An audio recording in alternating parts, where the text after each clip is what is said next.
Top. Bonjour à tous. Du coup, pour répondre aux questions du premier module, il y avait quels signes météo peuvent indiquer une dégradation rapide des conditions. Donc, il y a la baisse de la pression atmosphérique.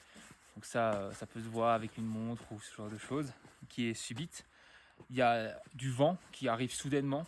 Ça aussi, c'est assez dangereux. On peut voir aussi l'arrivée de nuages au niveau des sommets. Ça va souvent avec le vent. Le vent apporte des gros nuages qui vont se stocker au niveau des sommets. Ça aussi, il faut faire attention à ça. Hop, on peut avoir aussi, mais c'est plus rare, mais une hausse des températures. Donc soit liée au ressenti, donc liée à un fun par exemple, ou même parfois en direct. On a des gros deltas de température au fur et à mesure de la journée. Et donc c'est ça, donc l'effet du fun. Donc l'effet du fun, c'est de l'air chaud, sec, qui arrive subitement. Alors la deuxième question, c'est pourquoi le vent est un facteur clé pour le risque d'avalanche. Le vent a pour effet de transporter la neige. Donc il va transporter la neige et former ce qu'on appelle des plaques à vent. Donc toujours bien se renseigner où est-ce que la veille, ou en même temps que les grosses pétées de neige, où est-ce que le vent souffle, pour savoir où est-ce que la neige va être transportée. Le vent crée aussi des zones du coup de surcharge très localisées, ce qui fait qu'il y aura plus de neige à certains endroits, ce qui font qu'elles seront activées lorsque on va passer en ski. Hop là. Alors, comment la température influence-t-elle la neige? Alors, en fait, il s'agit de la cohésion du manteau neigeux. Quand on va avoir des deltas de température, les cristaux vont pas avoir la même structure. Ils ne vont pas réussir à bien être soudés ensemble. Donc, c'est aussi très important. Les variations de température ont vraiment un effet sur la structure de la neige et donc du manteau neigeux. Donc, quand il fait très froid, on a de la neige sèche et donc une possibilité de plaques. Et il y a aussi quand il fait d'un coup plus chaud, donc quand il fait plus doux, ce qu'on appelle, là il y a plus le manque de cohésion. Et il peut aussi avoir des avalanches qui vont se déclencher d'elles-mêmes, spontanées. Voilà, des avalanches spontanées. Pourquoi une hausse rapide des températures est-elle dangereuse? Donc ça rejoint un peu les questions qu'on a dit au-dessus. Donc ça fait que d'un coup il y aura un manque de cohésion brutal. Donc voilà, ça répond un peu, c'est un peu la même question. Alors le feu a-t-il un impact sur les risques d'avalanche? Alors oui, comme on a dit, c'est de l'air chaud et sec.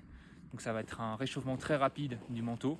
Ça peut aller très vite, hein. Le feu en une journée, il peut vraiment, même à l'œil nu quand on est en bas de vallée, on peut voir une journée de lendemain de fun. Ça n'a plus du tout la même tête.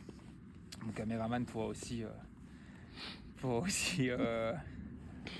J'acquiesce. voilà, acquiescer ça, merci. Et souvent le fun, c'est quand même un vent qui est assez puissant. Donc ça fait aussi plus de transport de neige, etc. Donc comme la question 1. Le fun, c'est jamais un vent doux, c'est souvent un vent assez puissant et très chaud. C'est surtout le nord des Alpes qui est concerné par le fun. Alors pour trouver les meilleures infos de la météo, il y a Météo France, c'est très bien. Il y a aussi Wide Risk. Alors Wide Risk, il me semble que c'est uniquement pour la Suisse. Peut-être que je me trompe, mais je crois que c'est que pour la Suisse, mais c'est une excellente application. Sinon, il y a Windy. Alors Windy, c'est une application pour les marins, normalement. Moi, j'utilise ça en montagne. Elle est très précise pour les vents, etc. Donc elle demande quand même un peu d'appréhension. Elle n'est pas simple au début, mais je vous conseille d'être curieux. Et c'est une très bonne application, mais très typée vent. Donc voilà. Après, on peut aussi trouver, c'est encore en Suisse, mais une certaine partie de vallée, notamment ici à Chamonix, on a accès à ça. C'est la Suisse, Météo Suisse, Radar Suisse. Donc ça, c'est assez cool. Eux, ça va être une météo assez fiable et assez efficace. Et après, en fait, ce qu'il faut faire, c'est joindre plusieurs météos. Alors la météo directement sur l'iPhone, elle est pas ouf. Mais si on utilise Météo Ciel, Météo France Météo et Blue. Météo Suisse, tu me dis quoi toi? Météo Blue. Météo Blue, ouais, Météo Blue, c'est pas mal. Elle manque de précision. Alors les alternatives à FatMap, du coup, moi j'utilise soit Iphigénie, donc c'est les cartes IGN. Alors là, ça demande de soi-même pouvoir tracer ses itinéraires, etc. Mais c'est une bonne alternative. Il y a Wimper aussi. Wimper qui est un peu le truc le plus connu, qui est un peu pour les orphelins de FatMap. Et puis là, toi, tu m'as donné Peakvisor. Peakvisor, que Et je c'est pas connaissais très pas. cher et c'est vraiment pas mal. Voilà, qui est pas cher. Et voilà, mon caméraman me dit ça. Je la connaissais pas. Le mieux pour s'initier à la pente raide. Alors pour la Pendred, le mieux, hein, c'est d'avoir déjà toutes les notions de tout ce qu'on a vu avant. Donc voilà, avoir quand même une bonne notion de la météo, des risques en montagne. C'est bien aussi de savoir faire d'autres activités que le ski, avoir un peu de notion de, pas des trucs très engagés, mais de cascade de glace, d'utilisation du piolet, d'utilisation de descendants en rappel, des cordes, du matériel. C'est quand même bien d'être assez familiarisé avec ça. Et après, donc soit tu apprends tout ça tout seul ou avec un guide, en combinant les activités, escalade de glace, sortie alpi, ou tout ça avec un guide. Et après, quand on a ces bases, je pense que c'est bien de prendre un guide pour une première sortie en Pendred, pour un peu voir comment ça se passe. Et évidemment, déjà un niveau de ski quand même assez conséquent.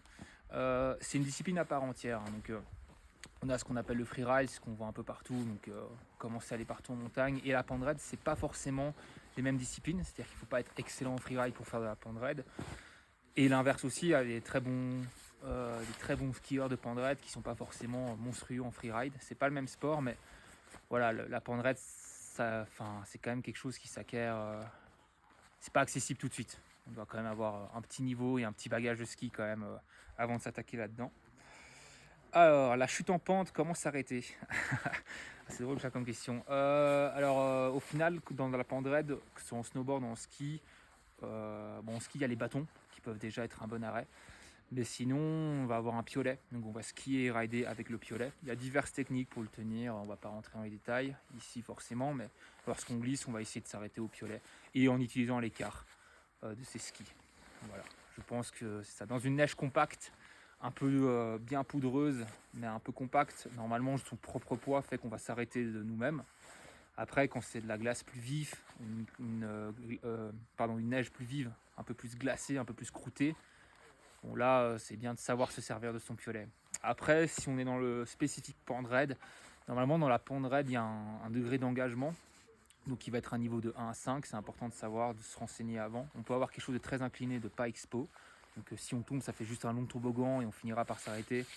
S'il n'y a pas de barre rocheuse et tout ça, c'est pas grave. Et parfois, à l'inverse, des choses moins raides, hein, donc du 45, donc ça peut paraître, c'est déjà raide, mais moins extrême, mais qui sont très exposées. Où la fin du toboggan, c'est une chute une grosse crevasse, un sérac ou des barres rocheuses. Là, ça va être important quand même de plutôt, au lieu de se dire comment je fais pour m'arrêter, c'est plutôt ne pas tomber. Alors la question aussi, le backpacking peut-il déclencher une avalanche? Ouais, tout à fait.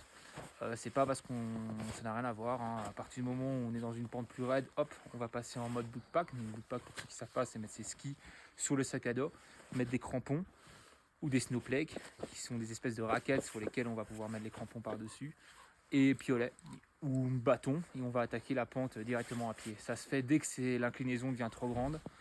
Donc parfois c'est juste trop raide à ski, donc on va passer en backpack, ou parfois même on n'a pas le matériel, les peaux sont usées, ou on n'a pas les couteaux, on est sur de la neige un peu croûtée, un peu dure, on va avoir tendance à passer en backpack. C'est un peu plus physique, mais souvent c'est plus safe. Moi je suis assez friand de cette technique, je passe très vite en backpack, plus vite que certaines personnes, parce que je trouve que ça fait bien, et si on a le temps et le cardio nécessaire, ça peut être gage de sécurité. Mais sur ce qui est de l'avalanche, par contre, en effet, on déclenche pareil une avalanche de la même façon qu'à ski.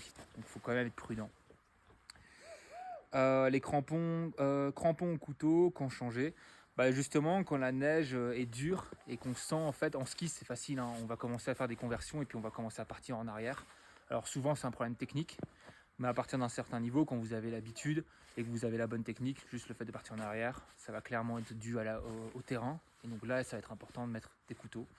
Et même à partir d'un certain moment, donc comme on disait sous la question d'avant, passer en backpack. Tac.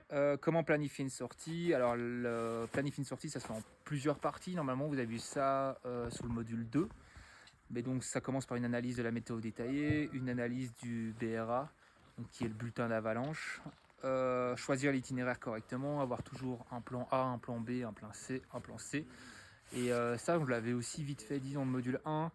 Aussi vraiment se rendre compte de tout le tracé, pas juste la descente. Souvent, on se focalise sur le sommet et la descente, mais l'approche vers cette descente est tout aussi importante. Notamment si elle est exposée aux avalanches. Parfois, on va faire un sommet qui est facile, dans une pente qui n'est pas exposée aux avalanches, mais l'accès à ce sommet peut lui être très exposé aux avalanches. Notamment dans des combes, dans des canyons, etc. Si on va aller au sommet qui est au bout d'une vallée, et que tout le long de la vallée c'est hyper raide et que c'est étroit, il faut se méfier de ça aussi. Donc toujours avoir un briefing aussi de groupe, donc essayer d'éviter de partir seul, en tout cas au tout début de ces sorties, discuter bien du niveau de chacun, prendre en compte les avis de chacun avant de partir, pendant la course et une fois au sommet aussi. La communication, c'est une des règles numéro 1 en montagne pour des sports comme ça, où on va avoir un engagement d'intégrité physique. C'est important de toujours communiquer et ne jamais avoir peur, que ce soit pour la personne un peu moins à l'aise de dire qu'elle est moins à l'aise, et la personne même plus forte aussi d'accepter qu'elle a aussi des personnes dans son groupe qui sont moins à l'aise. Donc ça c'est important. Bien gérer l'itinéraire aussi, donc avoir une idée d'estimation de dire ok je veux être au sommet à 13h, alors paniquez pas si vous êtes à 13h30 au sommet, mais si à 13h vous ne voyez même pas le sommet, il faut savoir renoncer aussi. Savoir renoncer, ça fait tout à fait partie des plans en montagne. Ceux qui font beaucoup de montagne savent que le demi-tour, ça arrive souvent. Alors, le contenu d'un sac pour une journée de montagne. Donc là, par contre, j'ai la liste, je vais lire. Donc, il y a le DVA, pelle sonde, casque, crampon, piolet, couteau, un baudrier léger et long. Donc, il y a des baudriers qui sont faits pour. C'est pas comme les baudriers d'alpi ou d'escalade, c'est des baudriers un peu plus légers qui sont pas faits pour stopper des chutes, mais plutôt juste pour pouvoir être en appui dessus pour des rappels. En ski, généralement, on va utiliser des rappels. Avec ça, c'est bien d'avoir une ou plusieurs sangles, un et plusieurs mousquetons. Et après, les fameuses 3 couches, donc polaire, doudoune, Gore-Tex ou hardshell, bien sûr. Des gants chauds. Alors, des gants, normalement, c'est bien d'avoir des gants de rechange aussi dans son sac. Pareil pour les bonnets et des buffs. Avoir lunettes et masque de ski. Moi, je prends souvent les deux. J'ai souvent les lunettes à la montée et le casque à la descente. Après, voilà, une frontale, toujours une frontale, on ne sait jamais. Même si on pense qu'on va être revenu à la demi-journée, c'est vite arrivé d'être un peu coincé. Ça ne veut pas forcément dire que c'est grave. On a pris plus le temps, on a dit que les conditions étaient bonnes, même si on a éclaté l'horaire, on se dit on va quand même au sommet et on va devoir descendre à la frontale. Il n'y a aucun souci, mais si on l'a pas, on a l'air stupide. Un téléphone toujours, une trousse de secours, c'est important, au moins une par groupe, un GPS et une carte, ou en tout cas, si pas sur le téléphone, si vous décidez de ne pas prendre votre téléphone, ce qui est quand même mieux pour les secours, mais il y en a qui parfois aiment la liberté, avoir quand même une possibilité de prévenir les secours, donc ça peut passer par une petite radio, ça se trouve pour les professionnels. De l'eau en suffisance, très important aussi. Couverture de survie, ça va généralement dans la trousse de secours, mais voilà, si vous n'avez pas la trousse de secours toute complète, sur des courses faciles, pas de souci, vous prenez au moins une couverture de survie, c'est quand même une bonne base. Et un peu de nourriture en rab, hein. C'est bien d'avoir la nourriture. Si quand vous rentrez chez vous, il vous reste encore dans votre sac 2-3 barres et un peu d'eau, c'est que vous avez eu la bonne quantité. Un petit peu de crème solaire, Crème surtout au solaire. printemps. Merci, j'avais oublié, j'avais même pas noté crème solaire. Voilà, crème solaire, alors on a du coup comme dans l'eau, hop, le soleil vient taper la neige et on revient en pleine face. Donc ce qui fait que même les journées un peu nuageuses, on a énormément de soleil qui crame très très vite. Et on va souvent passer des journées assez longues, donc c'est très important. Alors les petits trucs et astuces, donc il y a toujours regarder derrière soi et devant, donc que le premier de cordée, en tout cas même si on n'est pas en cordée, que le premier est toujours un accès de visibilité à celui derrière à celui derrière, etc. On ne se perd pas de vue, c'est très important. Alors vaut mieux partir très tôt, quand on a un peu une hésitation sur l'itinéraire, vaut mieux se dire partir 1 heure plus tôt que revenir 1 heure plus tard. Parce que l'après-midi ça chauffe, parce qu'il y a plus de risques d'avalanche. Donc ça va être important de prioriser de partir tôt pour revenir tôt que partir tard. Donc ça va être quelque chose d'important. Ne jamais hésiter à renoncer, donc ça rejoint un peu ce qu'on disait tout à l'heure. Donc c'est très important d'oser faire demi-tour. Quand je dis ceux qui font beaucoup de montagne le savent, demi-tour ça nous arrive souvent, peu importe notre niveau, parfois dans des choses très compliquées, parfois dans des choses très faciles. On a demi-tour, c'est pas grave, la montagne elle va pas bouger. Quand on est en vacances, le demi-tour est plus compliqué. Moi je le vois, nous on a la chance d'habiter ici, si on se dit on fait demi-tour, on peut toujours y retourner dans 4 jours. Quand on n'habite pas ici, c'est frustrant. On a payé parfois, on a loué du matos et tout ça, mais au final ça vaut vachement plus que votre vie ou qu'une mauvaise expérience en montagne. Beaucoup moins, pardon, ça vaut beaucoup moins que votre vie ou qu'une journée perdue en montagne, donc c'est très important d'accepter de faire demi-tour. Alors ensuite, on va privilégier la marge à la performance. Donc pareil, quand vous, au sein d'un groupe, il y a différents niveaux de skieurs, différents niveaux même de personnes capables d'engager, etc. Toujours voir un peu au minima, avoir une marge. Vaut mieux se rentrer en disant « Ah, j'aurais pu faire plus » que rentrer en disant ouf, c'était le maximum. Ça, c'est très important pour pas se dégoûter de la montagne dans un premier temps et surtout pour pas se mettre en danger. Donc c'est un sommet ne vaut jamais un accident, donc c'est un peu ça, ça résume un peu tout ça. Et puis les bonnes décisions se prennent avant et pas sur le terrain. Donc c'est pour ça qu'il faut avoir toujours des bons réflexes, avoir toujours dans sa tête des plans B. Je pense que j'ai un peu répondu à tout, n'hésitez pas si vous avez d'autres questions et merci beaucoup.